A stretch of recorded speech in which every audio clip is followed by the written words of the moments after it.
खाली बसता आलं पाहिजे. प्रयत्न करून त्या खाली बसल्या, पण त्यांना परत उठताच येईना. उठता येईना म्हणून त्यांच्यासोबत दोघीजणी मैत्रिणी होत्या ना, त्यांनी दोघींनी असं खवट्याला धरून त्यांना उभं केलं आणि त्या उभं राहिल्यावर काय झालं माहिती नाही, त्यांचे गुडघे एकदम मोकळे होऊन गेले, एकदम फ्रेश झाल्या आणि त्या तेव्हापासून रोजच पूजेला खाली मांडी घालून बसायला लागल्या.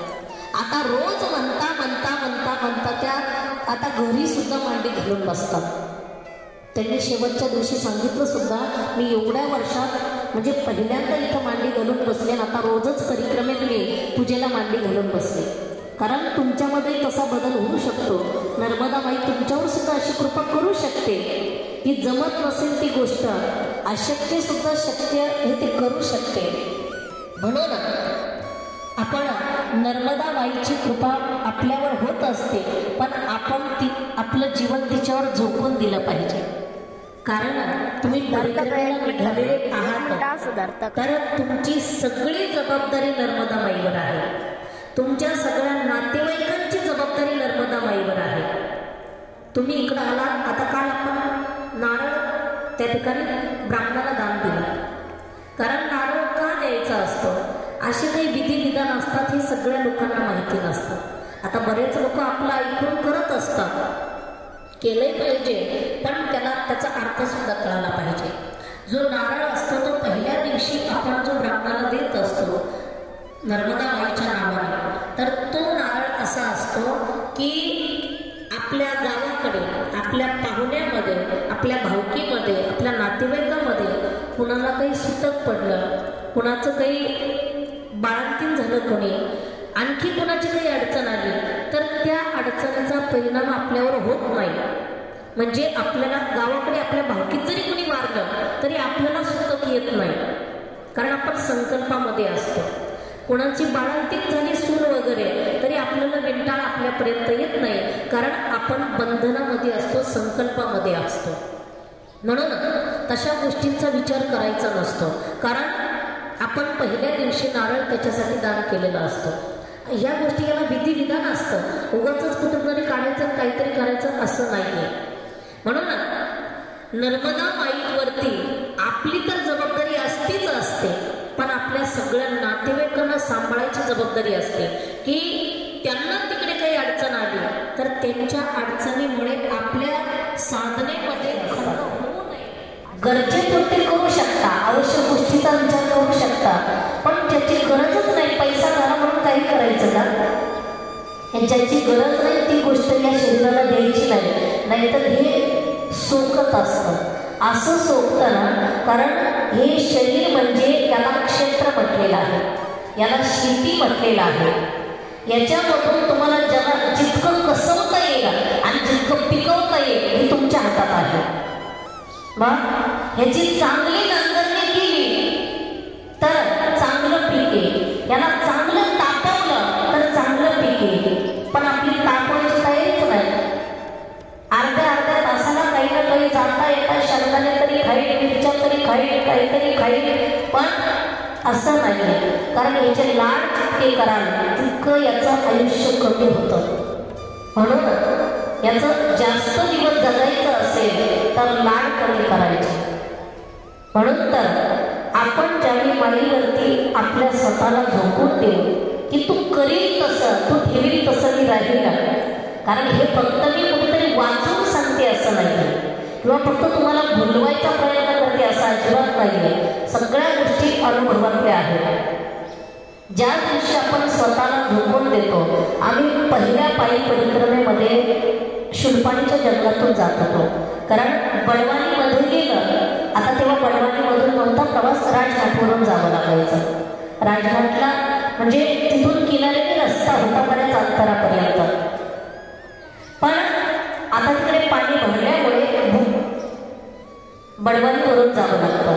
तर राजघाटला गेल्यावर बरेच लोक आम्हाला म्हणायचे, कारण 9 जण होतो आम्ही, तर त्यामध्ये 8 जण पुरुष होते आणि मी एकटी स्त्री होते. एवढ्या जणांमध्ये सगळे म्हणायचे की तिथले लोक आसपासचे, अरे या मुलीला घेऊन जाऊ नका, कारण तिथं लुटतात. पण महाराज असे हट्टी होते, कारण आमचं तुम्ही कधी ऐकलेलं असेल, लग्नाचा हुंडा म्हणजेच नर्मदा परिक्रमा आहे. म्हणून तर लग्न झाल्यावर एकाच महिन्यामध्ये परिक्रमेला निघालेलो होतो. ज्यावेळी आता लग्न झाल्यावर परिक्रमेला लगेच निघालेलो होतं, माझ्या ध्यानातच राहत नव्हतं माझं लग्न झालेलं आहे. एकदा तर अशी गंमत झाली, आम्ही पुढं काही मुलगी वगैरे पुढे जावं लागतं ना, त्या ठिकाणी आम्ही सकाळी सकाळी नाश्त्याला थांबलो होतो. तिथं त्या लोकांनी विचारलं की तुमचं गाव कोणतं? गाव कोणतं म्हटल्यावर मी सासरचं गाव सांगायचं ना माहेरचं सांगून दिलं. माहेरचं सांगितल्यामुळे इतके गोंधळ झाला की पहिल्यापासून परत सगळं सांगावं लागलं. मग माहेर तिकडं, मग सासर कुठं आहे, यांचं गाव म्हटल्यावर यांनी सांगितलं त्यांचं गाव. मग तू कोण आहे असा प्रश्न निर्माण झाला. मला परत सगळं सविस्तर सांगावं लागलं की आमचं लग्न झालंय आणि लग्न झाल्यावर आम्ही परिक्रमेला आलोय. पहिलं जे नाव सांगितलं ते माहेरकडचं सांगण्यात आलं. कारण म्हणून लोक सांगायचे तुम्ही तिला घेऊन जंगलातून जाऊ नका, बाहेरच्या रस्त्याने जा. एकतर कारण मला असं वाटतं त्या काळात महिला एवढ्या परिक्रमा करत नव्हत्या, म्हणून हिला घेऊन कुठं चालले म्हणायचे. सगळे लोक बोलायचे, पण महाराज एवढे हट्टी होते, त्यांनी सांगितलं नाही जाणार तर शूरपणीच्या जंगलातूनच घेऊन जाणार, नाही तर परिक्रमाच नाही करणार. आणि खरंच जेव्हा शूरपणीच्या जंगलामधून गेलो मी तर सगळं काही माईवरती भार टाकून दिलेलं होतं. मला काहीच माहिती नव्हतं मैया कोण आहे, कुणाची मुलगी आहे तर कुणाची पत्नी आहे तर कुणाची सोन, मला काहीच माहिती नव्हतं. पण कुणीतरी एक शक्ती आहे एवढं माहिती होतं.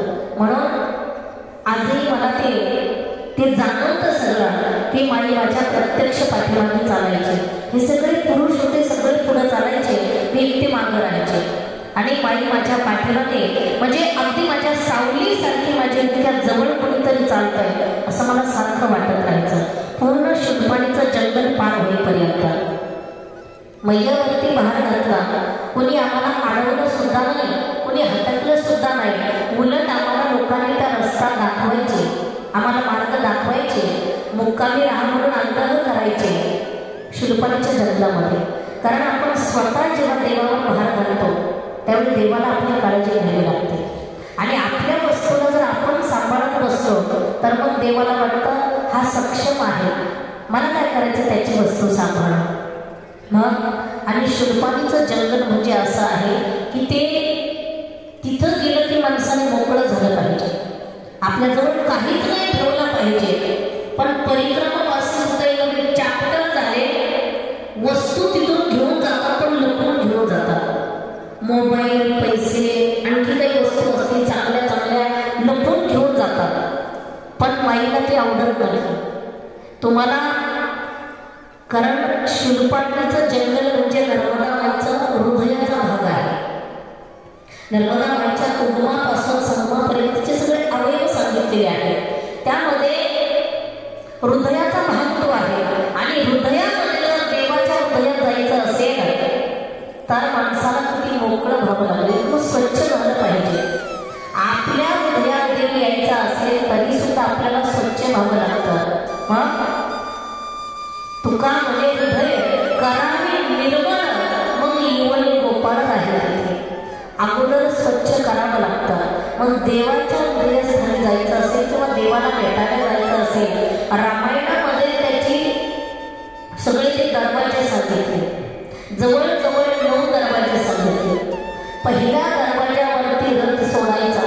दशरथ राजा जेव्हा चालले होते, भगवान प्रभू रामचंद्राचा जन्म झाला, त्यावेळी त्यांना पाहण्यासाठी जात असताना पहिल्या दरवाज्यावरती रथ सोडायचा. दुसऱ्या दरवाज्यावरती जे सेवक आहेत त्यांना सोडायचं. तिसऱ्या दरवाज्यावरती आपले पायातली चप्पल बूट असेल ते सोडायचं. चौथ्या दरवाज्यावरती आपलं शस्त्र ठेवायचं. 5व्या दरवाज्यावरती आपला डोक्यातला टोप ठेवायचा. 6व्या दरवाज्यामध्ये आपलं जे अलंकार आहे हे अलंकार काढून ठेवायचे.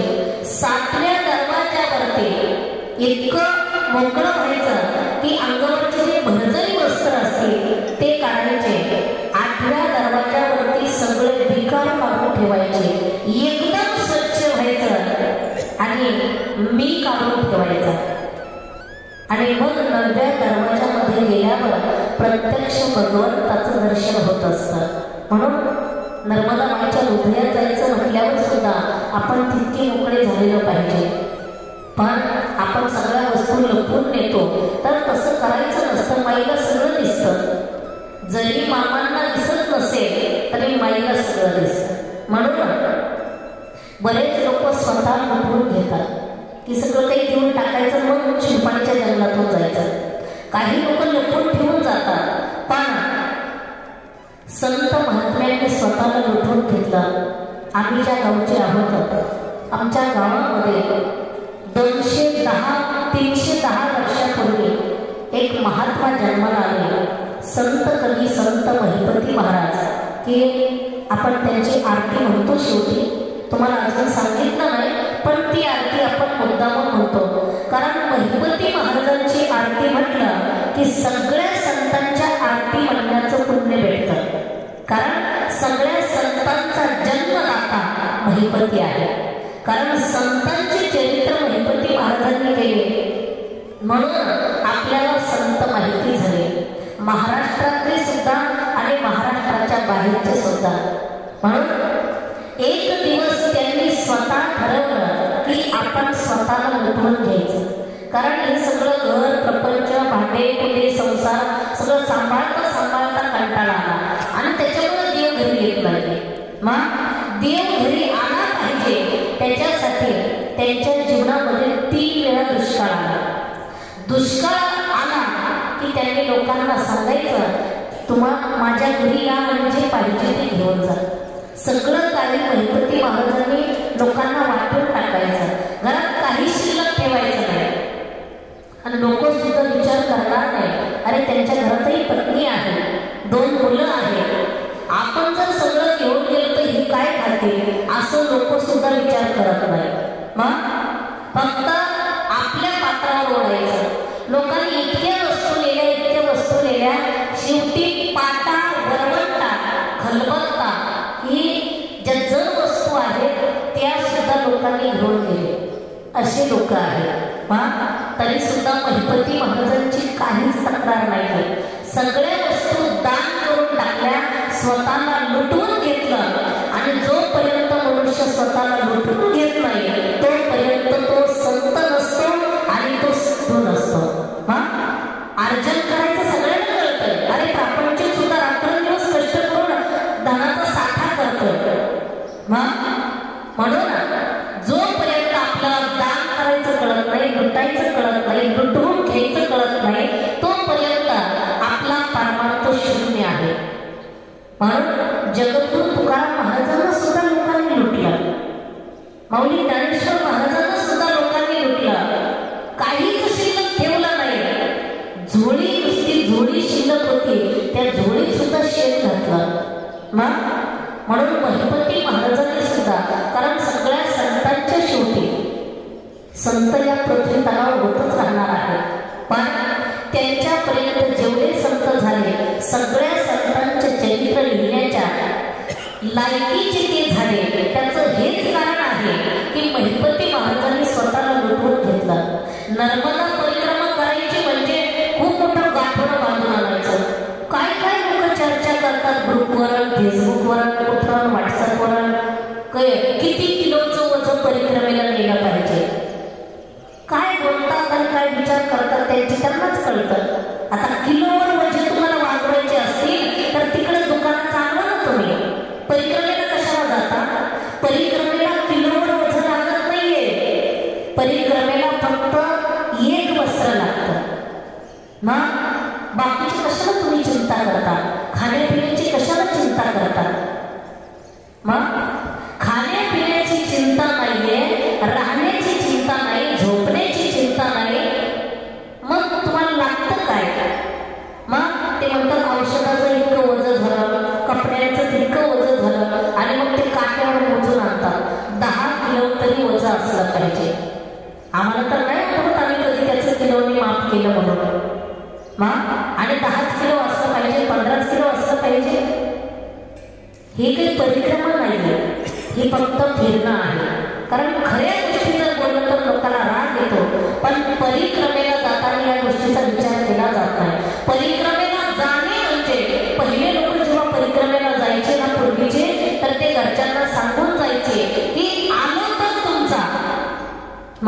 पाहिजे नाही. आताचे सांगून जातात पण खूप लटके असतात, खूप खोटारडे असतात आताचे लोक. आता बरेच लोकांना माझा राग येईल असं बोलते म्हणून, पण किती खोटं बोलतात हो. आता आम्ही चाललो परिक्रमेला, पण आमची वाट बघू नका, वाट बघू नका, रोज फोन करतात घरी. कशाला फोन करतात? काय फोन करायची गरज आहे? अहो घरचे तुम्हाला वैतागलेले आहे, इतके वैतागलेले आहे, त्यांना असं वाटतं यांनी जावं 2-4 महिने परिक्रमा करून यावं, साधना करावी. घरचे लोक, आता आम्ही सुद्धा बऱ्याच लोकांचे फोन ऐकलेले आहेत. घरचे लोक म्हणतात निवांत या, नाही आमचे नातू वाट पाहतात. नातवांना काही घेणं नसतं, कोणालाच काही घेणं नसतं, तुम्ही तुमचं कल्याण करून घ्या. परिक्रमेला जात असताना रिकामं जा, पण येताना काहीतरी घेऊन या. काहीतरी म्हणजे लोकांचं गबाळ सांभाळेल गोळा करीत करीत नका येऊ, पुण्य गोळा करून या. आणि जो परिक्रमेला काही घेऊन जातो त्याच्यासाठी सुविधा नर्मदा माईने शुलपाणीच्या जंगलात ठेवली. आपल्या या बाजूला शुलपाणीचं जंगल आहे, तिथे नर्मदा माईने सुविधा ठेवली की त्यांच्या वस्तू इथं घेऊन ठेवायच्या.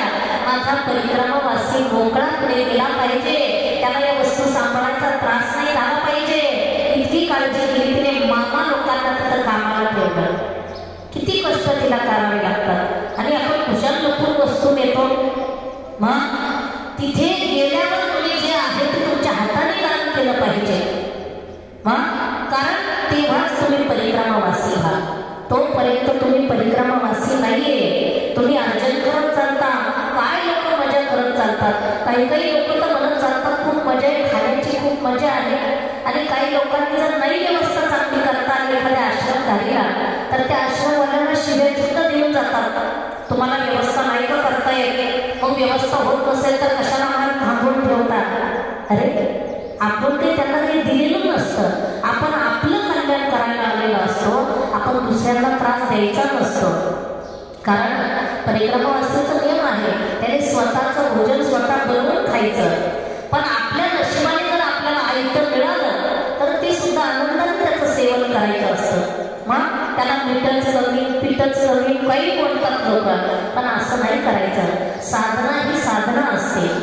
म्हणून शुलपाणीच्या जंगलामध्ये परिक्रमावासियाने प्रत्येकाने स्वतःला लुटवून घेतलं पाहिजे. कारण जेव्हा लुटलं जातं तेव्हा तो खरा साधक असतो. संत कवी महिपती महाराजांनी स्वतःला लुटवून घेतलं तेव्हा ते संत नुसते संत झाले नाही, संतांचे कवी झाले, की संतांचं चरित्र त्यांनी लिहिलं. म्हणून जवळजवळ 40,000 ओळ्यांचे त्यांनी संतांचे चरित्र लिहिले. म्हणून असे महान संत होता येतं त्याच्यासाठी स्वतःला लुटवून घ्यावं लागतं, आपल्या जवळचं आहे ते देऊन टाकावं लागतं. आणि देण्याचा विधी म्हणजे शुलपाणीचं जंगल आहे. मग आपल्याला देण्यासाठी शुलपाणीच्या जंगलात यावं लागतं. महिपती महाराजांनी माझ्या ताहराबादमध्येच तो उपक्रम केला. मग आतापर्यंत जर लोकांपर्यंत महिपती पोहोचले असते तर बरेच लोक स्वतःला लुटवून मोकळे झाले असते. पण लोकांना माहितीच नाही बिचाऱ्यांना महिपती महाराजांनी असं केलं होतं. म्हणून आपण संतांचे विचार आणि संतांचे चरित्र आपल्याला कळाले तर आपलं जीवन नक्कीच मार्गी लागत असतं. म्हणून अशा पद्धतीने आपण नर्मदा माईची प्रदक्षिणा करत असताना हा शेजारी म्हणजे आपण जेव्हा आता पुढे निघू तेव्हा आपल्याला आपल्या उजव्या हाताला शुलपाणीचं जंगल दिसेल, तेच नर्मदा माईचं हृदय असेल. की या बाजूला आपण जेव्हा पाहतो त्यावेळी आपल्या लक्षात येतं की त्या ठिकाणी आपला हृदयाचा भाग तिथे आहे किंवा तिच्या हृदयाचा भाग आपल्या जवळ आहे. नर्मदा माईचं आणि आपलं अनेक जन्मांचं नातं आहे. म्हणून ते शुलपाणीचं जंगल आणि त्या शुलपाणीच्या जंगलामध्ये शुलभेद नावाचं तीर्थ आहे. त्या तीर्थाची कथा जवळजवळ 2 तासाची कथा आहे. राघव नर्मदा परिक्रमेच्या जे पायी परिक्रमेचे भाग आहेत राघवच्या, त्याच्यामधला मला वाटतं 12वा आणि 13वा भाग हा शुलभेद तीर्थाचा भाग आहे. शुलभेद तीर्थापासून शुलपाणेश्वर झाला, त्याची कथा सुद्धा तुम्हाला शुलपाणेश्वरला गेल्यावर सांगेल. म्हणून शुलभेद तीर्थ म्हणजे त्या ठिकाणी अनेक नद्यांचा संगम आहे. अति पवित्र तीर्थ आहे, पण ते आता जलमग्न आहे. म्हणून पुढचे जे तीर्थ आहेत ते सगळे पुढच्या प्रवासामध्ये सांगितले जाते.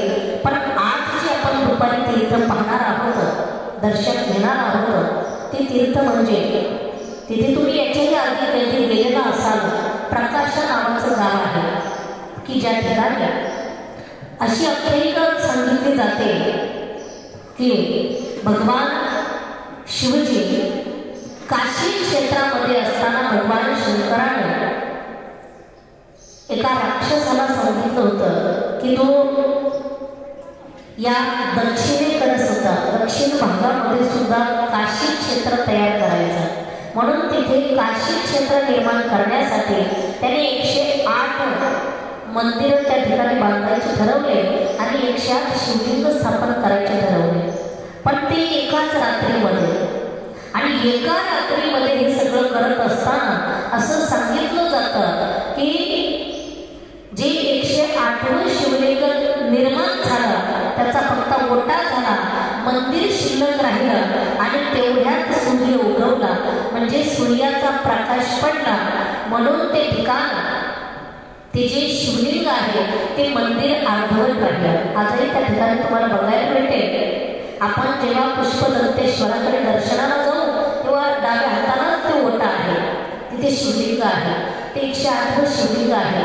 बाकीचे 107 शिवलिंग तुम्ही बघायचे म्हणाल तर ते तुम्हाला दाखवू शकणार नाही, कारण ते गावाच्या परिसरात कुठेही असतील, तापी माईच्या तीरावरती कुठेही असतील. म्हणून त्या ठिकाणी ते शिवलिंग बघायला भेटेल की ज्याची स्थापना केल्यानंतर प्रकाश पडला, म्हणून त्या ठिकाणाला, त्या गावाला प्रकाशा असं नाव पडलं. आणि त्या ठिकाणी अशी एक आख्यायिका सांगितली जाते की तिथे पुष्पदंत नावाचा एक गंधर्व होता, गायक होता स्वर्गामधला. आणि तो गायक देवांचा राजा इंद्र याला असं वाटू लागलं की आपण काहीतरी कार्यक्रम करायचा. कारण काही लोकांना कार्यक्रमाची हौस असते, काही लोकांना पैसा उडवायची हौस असते, आणि काही लोकांना, सगळ्या लोकांना काहीतरी दान करायची हौस असते की त्यामधून अन्नदान होईल, ज्ञानदान होईल. पण इंद्राला हौस होती की या लोकांना अन्नदानही मिळालं पाहिजे आणि यांना ज्ञानदानही मिळालं पाहिजे, आणि सगळ्या लोकांमध्ये माझी कीर्ती झाली पाहिजे. म्हणून कीर्तीसाठी त्याने मोठा कार्यक्रम ठेवला. पण कार्यक्रमासाठी पर्वकाळ पाहिजे. म्हणून तुम्हाला आता पर्वकाळ जे सांगितले त्यामधला शिवरात्री पर्वकाळ होता. आणि त्या पर्वकाळावरती शूलभेद तीर्थाच्या परिसरामध्ये देवांचा राजा इंद्राने सांगितलं की मृत्यू लोकामध्ये आपण कार्यक्रम ठेवू, आणि मृत्यू लोकामध्ये सुद्धा पृथ्वी तलावरच्या भारतामधल्या मध्यभागी कार्यक्रम ठेवायचा. आणि मध्यभागी कार्यक्रम ठेवण्यासाठी नर्मदा माईची भारताच्या मध्यभागी आहे, म्हणून मध्यभागी म्हणून नर्मदा माईच्या किनाऱ्यावरती कार्यक्रम ठेवला. एवढा मोठा मंडप आणि एवढं मोठं स्टेज की तिथे येणारे लोक जे असतील ते फक्त मृत्यू लोकातले नाही, वरती 31 प्रकारचे स्वर्ग आहेत. स्वर्ग, सगळ्या स्वर्गातल्या सगळ्या देवी देवतांना, पितरांना, राक्षसांना सगळ्यांना सांगितलेलं निमंत्रण. आणि खाली सप्त पाताळ आहे. सप्त पाताळामधल्या सुद्धा सगळे नाग असतील, वरुण असतील, राक्षस असतील, सगळ्यांना सांगितलेलं. आणि सगळेजण त्या ठिकाणी कार्यक्रमाला आलेले आहेत. सगळेजण एकत्र कार्यक्रम पाहण्यासाठी आले. पण कार्यक्रम काय ठेवायचा तर पुष्पदंत नावाचा गंधर्व त्यावेळी जरा फेमस होता. सगळे लोक त्याला मानायचे, त्याचा आवाज ऐकून सगळ्यांना आनंद वाटायचा. म्हणून सगळे लोक त्याचे चाहते होते. म्हणून त्याचा कार्यक्रम ठेवला की गायनाचा कार्यक्रम, भजनाचा कार्यक्रम. पुष्पदंत आला आणि पुष्पदंताला इतका आनंद वाटला, अरे एवढे कार्यक्रम केले पण एवढे लोक कधीच नव्हते.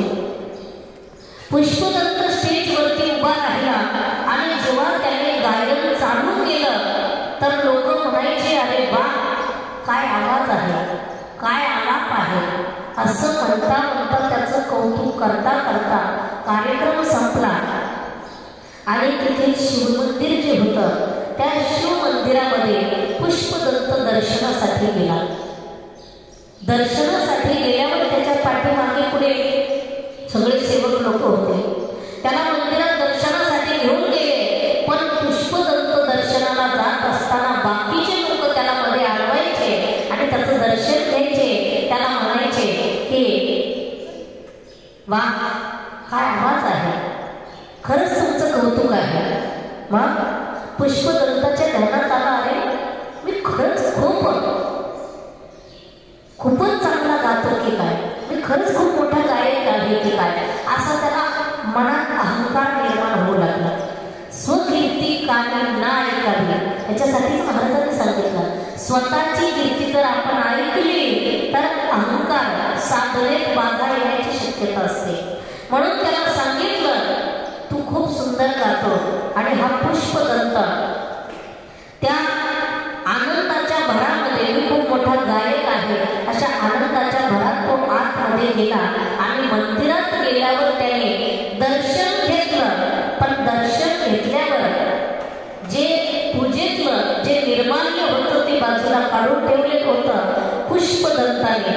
कारण शिव मंदिरामधलं निर्माल्य कधी ओलांडायचं नसतं, पण त्याने ओलांडलं आणि ओलांडल्याबरोबर त्या मंदिरामध्ये कडकड कडकड कडकड असा आवाज झाला आणि लख प्रकाश पडला. त्यावेळी भगवान शिवजी प्रत्यक्ष प्रकट झाले आणि त्या पुष्पदत्ताला शाप देऊ लागले. पुष्पदत्ता, अरे तू एवढा मोठा गायक आहेस, पण तुला अहंकार झाला आणि तो निर्माल्य ओलांडला म्हणून तुझ्या अंगावरती असंख्य भग पडतील आणि तू कुष्ठरोगी होशील. आजच्या भाषेमध्ये असंख्य भग पडतील आणि रक्त आणि पित्यामधून वाहून दुर्गंधी तुझ्या अंगाची येईल, तुझ्या वाऱ्याच्या सुईला सुद्धा कोणी उभं राहणार नाही. पुष्पदत्ताला शाप दिला आणि पुष्पदत्ताला वाईट वाटू लागलं. पुष्पदत्ताने सांगितलं देवा असं करू नका, मला उपशाप द्या. त्यावेळी त्याला उपशाप दिला. भगवान शंकराने सांगितलं तुझ्यासाठी 12 वर्षाची तपश्चर्या आहे. एक दिवस तू नर्मदा माईचं स्नान करायचं आणि दुसऱ्या दिवशी तापीचं स्नान करायचं. कारण तापी आणि नर्मदा भारतातल्या अशा पवित्र आणि तपस्वी नद्या आहेत की नर्मदा ही शिवपुत्री आहे आणि तापी ही सूर्यपुत्री आहे. तापी माई सुद्धा महान तपस्विनी आहे. तिचा परिवार सुद्धा काही सामान्य नाही. तिची एक बहीण तर हिमालयात राहते, यमुना. तिचा भाऊ तर असा कठीण आहे. 2 भाऊ आहेत, एक यम आणि दुसरा शनी. मग असा मोठा परिवार आहे. मग एखाद्या ताब्यातून सुटला, शनीच्या ताब्यातून सुटला तरी यमाच्या ताब्यातून कोणी सुटणार नाही. मग असा परिवार आहे, एवढा मोठा वशिला आहे तिचा. म्हणून आपण तिच्याकडे काही प्रार्थना केली पाहिजे, तिचं दर्शन तरी लांबून घेतलं पाहिजे.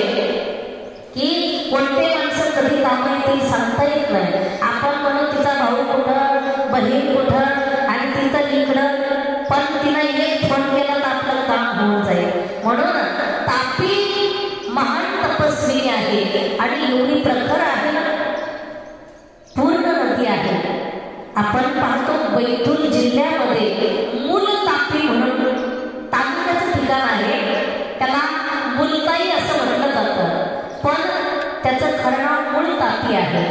त्या ठिकाणी एक सरोवर आहे आणि त्या सरोवरामधून तापी माईचा उगम आहे. आम्ही त्या ठिकाणी प्रत्यक्ष जाऊन बघून आलो.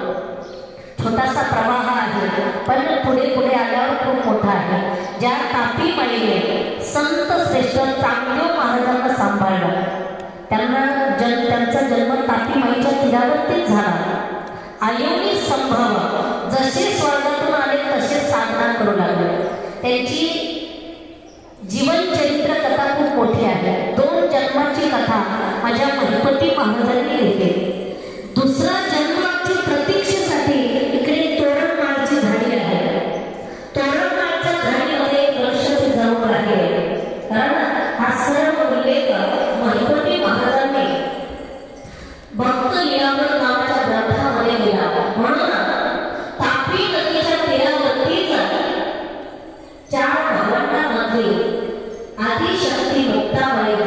त्याच ठिकाणी लीन झाले.